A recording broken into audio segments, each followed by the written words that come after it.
విష్ణుప్రియ విషయంలో సోనియా చాలా శృతి మించేసింది. అయితే తన పర్సనల్ విషయంలో కూడా జోక్యం చేసుకుంది.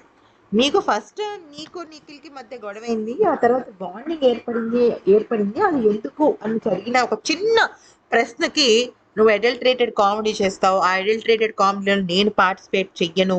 నువ్వు పొట్టి బ్లౌజ్ ఏసుకొని అటు ఇటు తిరుగుతూ ఉంటావు.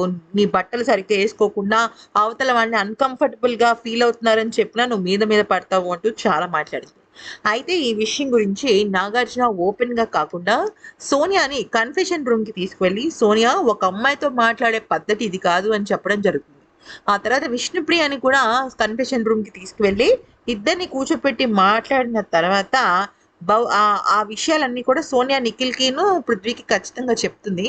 అయితే ఇక్కడ సోనియా విషయంలో బిగ్ బాస్ వాళ్ళేంటంటే ఎక్కువగా మేబీ చెప్పకపోవచ్చు. ఎందుకనంటే తన వల్ల చాలా కంటెంట్ వస్తుంది. మేబీ అది నెగెటివ్ అవ్వచ్చు, పాజిటివ్ అవ్వచ్చు.